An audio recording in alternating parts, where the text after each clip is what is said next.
Assalamualaikum, nama saya Budi Abdullianto dari kelas manajemen karyawan B. Di sini saya akan menjelaskan tugas dari Pak Mukhtar mengenai saham dan menjual saham serta membeli saham. Yang pertama, menganalisis saham.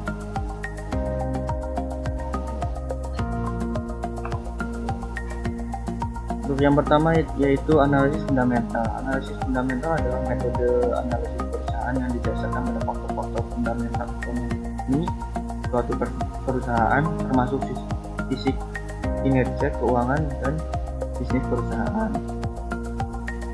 Jadi ini menitik beratkan pada rasio finansial dan kejadian-kejadian yang secara langsung maupun tidak langsung memengaruhi kinerja keuangan perusahaan.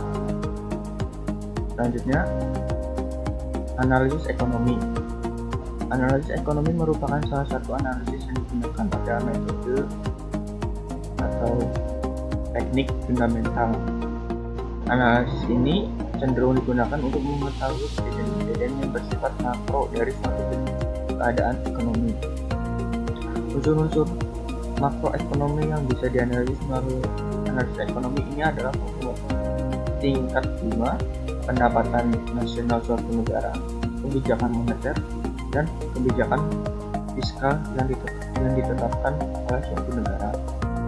Analisis ini digunakan untuk mengetahui potensi dari faktor makro yang aslinya menjadi salah satu faktor yang mempengaruhi tingkat pengembalian dari investasi. Alasan mengapa kebijakan moneter dapat mempengaruhi return saham yang diterima dikarenakan oleh besar kecilnya tingkat jumlah uang yang beredar. Ketika jumlah uang yang beredar semakin tinggi, maka pendapatan kecenderungan meningkatnya kegiatan perekonomian secara keseluruhan. Hal ini dikarenakan perusahaan mendapatkan suplai uang yang lebih tinggi dari biasanya.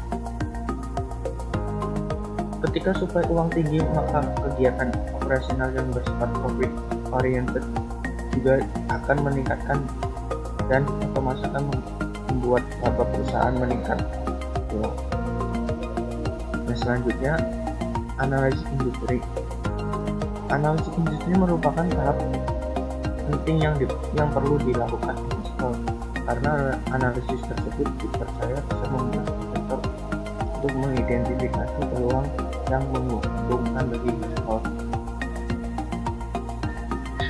Dalam analisis industri, investor mencoba memperbandingkan kinerja dari berbagai industri untuk bisa mengetahui jenis-jenis apa saja yang memberikan prospek paling menjanjikan ataupun sebaliknya. Untuk selanjutnya yaitu analisis perusahaan. Analisis usaha adalah sebuah analisis yang berupa kegiatan melakukan perencanaan, meriset, memprediksi, mengevaluasi kegiatan usaha atau bisnis. Hal ini dilakukan untuk mengetahui atau menghindari segala kemungkinan buruk yang terjadi ketika proses ini dijalankan. Karena dalam sebuah usaha pasti memiliki resiko. Resiko yang terburuk pun dapat diminimalisir bahkan diantisipasi dengan melakukan analisis usaha. Analisis tersebut juga bisa digunakan untuk meningkatkan keuntungan dan tujuan utama sebuah bisnis. Ya, sebenarnya sebuah analisis diperlukan untuk mengenal lebih dalam sebuah bisnis dari segala sisi. Untuk yang selanjutnya, analisis teknikal.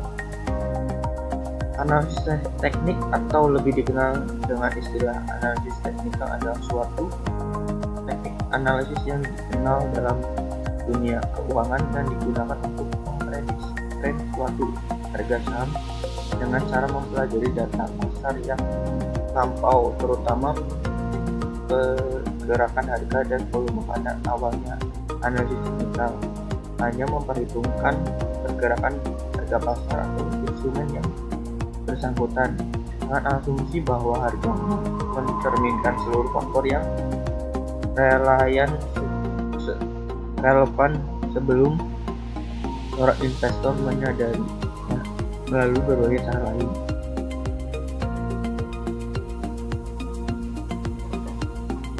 Untuk selanjutnya yaitu mengecek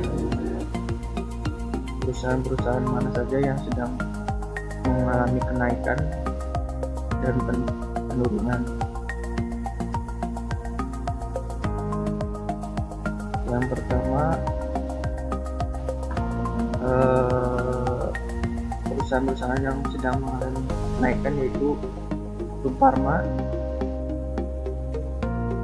dengan kenaikan 17% dari 370.